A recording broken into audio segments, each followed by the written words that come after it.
Hey, Assalamualaikum warahmatullahi wabarakatuh. Welcome back to my video. Kali ini saya akan sedikit membahas tentang ekonomi syariah. Untuk tema yang akan saya bahas kali ini adalah akad dalam ekonomi syariah. Hukum Islam telah ada di Indonesia sejak Islam masuk ke Indonesia. Namun, hukum Islam belum berbentuk aturan yang tertulis. Akan tetapi, hukum Islam tetap ditaati oleh para penganutnya, sebab diyakini sebagai aturan yang benar.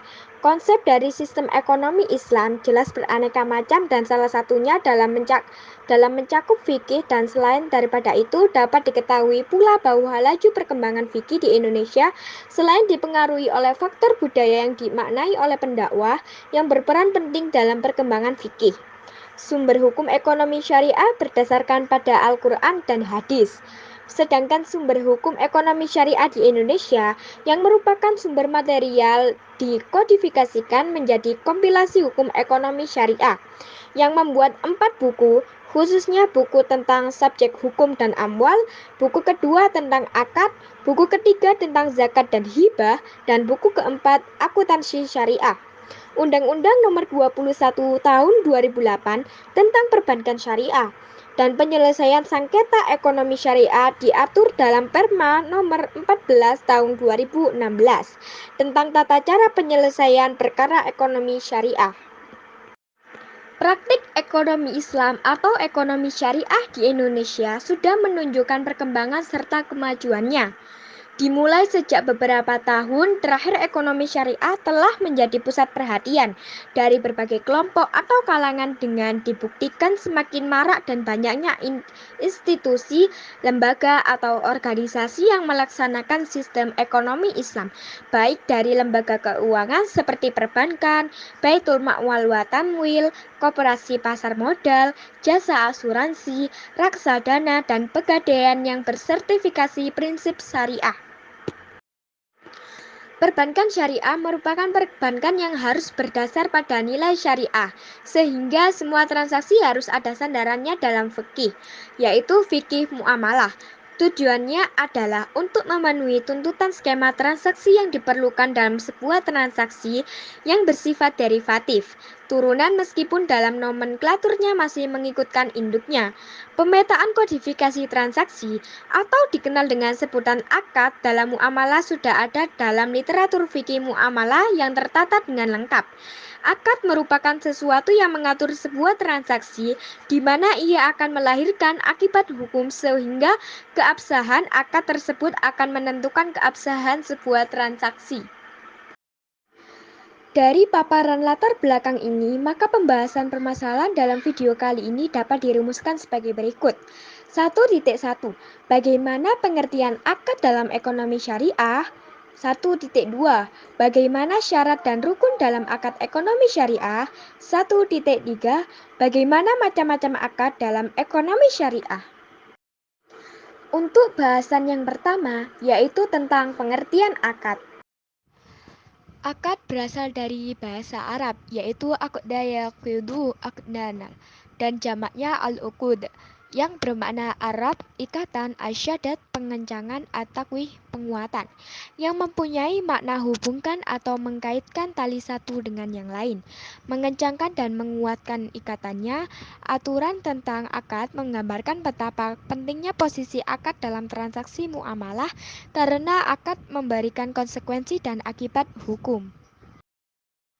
Pengertian umum akad, yaitu segala sesuatu yang dikerjakan seseorang berdasarkan keinginannya sendiri. Dan pengertian khusus, yaitu perikatan yang ditetapkan dengan ijab qabul berdasarkan ketentuan syara yang berdampak pada objeknya. Menurut kompilasi hukum ekonomi syariah, akad adalah kesepakatan dalam perjanjian antara dua pihak atau lebih untuk melakukan atau tidak melakukan perbuatan hukum tertentu.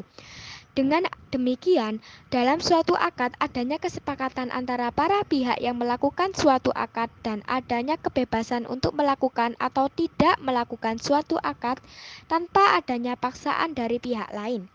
Dalam Undang-Undang Perbankan Syariah Nomor 21 Tahun 2008, Akad adalah kesepakatan tertulis antara bank syariah dan pihak lain yang memuat adanya hak dan kewajiban bagi masing-masing pihak sesuai prinsip syariah.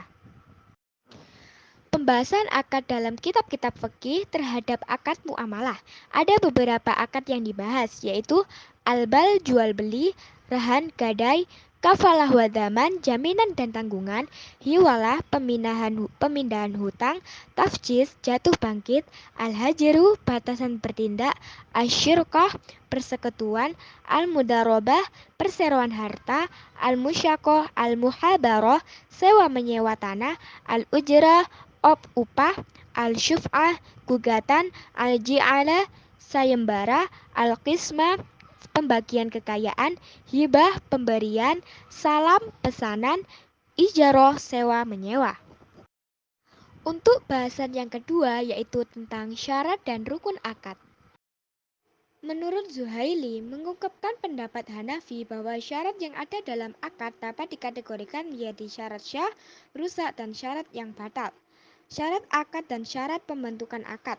Syarat dalam akad terbagi menjadi tiga, yaitu sahih atau syarat syah. Unsur penyempurnaan dengan pemenuhi syarat terbentuknya akad. Yang kedua, fasid, syarat rusak. Apabila menimbulkan kerugian, gharar dan riba. Batil, syarat yang batal. Syarat batal apabila ada kesesatan, penipuan, dan paksaan. Kemudian syarat pembentukan akad dibedakan menjadi 4, yaitu syarat terjadinya akad, syarat syahnya akad, syarat pelaksanaan akad, dan syarat kepastian hukum. Syarat terjadinya akad, syarat yang wajib sempurna wujudnya dalam akad adanya tamyiz dan terbilang pihak. Syarat syah akad, keabsahan umum, keabsahan khusus. Syarat pelaksanaan akad, mengikatnya para pihak dan tidak boleh menarik kembali persetujuan sepihak tanpa kesepakatan pihak lain. Dan yang terakhir yaitu syarat kepastian hukum. Adanya kewenangan sempurna atas objek akad, adanya kewenangan atas tindakan hukum yang dilakukan. Untuk mengungkapkan kesepakatan atas kedua kehendak diperlukan rukun akad, yang merupakan dari tindakan isyarat atau korespondensi. Menurut mazhab Hanafi, rukun yang terdapat dalam akad atau ijab kabul, sikhat, akid, dan objek yang ditransaksikan. Berbeda dengan pendapat mayoritas jumhur ulama, rukun akad dijelaskan secara terperinci, yakni terdiri atas pihak-pihak yang berakad atau akid, objek akad atau makud ilaih, dan ungkapan atau sikhat, serta kebebasan orang yang berakad. Untuk bahasan yang terakhir yaitu tentang macam-macam akad. Ada beberapa macam akad, di mana akad dapat dibedakan menjadi akad tanpa syarat atau akad munjis dan akad bersyarat atau ghairu munjis. Akad bersyarat, yang pertama, taklik, ketergantungan. Menentukan hasil suatu urusan dengan urusan lain, di mana akad terjadi dengan urusan yang lain. Jika urusan yang lain tidak terjadi, maka akad pun tidak ada. Yang kedua, yaitu takwid atau ungkapan. Syarat pada suatu akad hanya ucapan saja. Penemuan hukum tasharuf yang mana ucapan sebenarnya wajib dalam keadaan mutlak. Idafah yaitu penyandaran. Menyandarkan pada suatu masa yang akan datang, melambatkan hukum tasharuf kauli ke masa yang akan datang.